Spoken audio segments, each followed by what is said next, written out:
కాలంలో కరువులు వచ్చాయి, భూకంపాలు వచ్చాయి, ఏమండి రకరకాలైన యుద్ధాలు జరిగాయి. యేసు ప్రభు భూమి మీద పుట్టినప్పుడు బైబిల్ చదవండి మీరు, మత్తయి, మార్కు, లూకా, యోహాను 4 సువార్తలు చదవండి.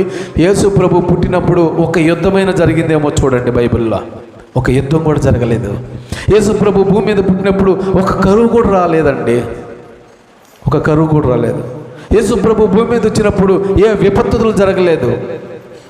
ఎందుకంటే పరలోకంలో ఉండవలసిన దైవం భూలోకానికి వచ్చినప్పుడు భూలోకంలో ఇక ఏ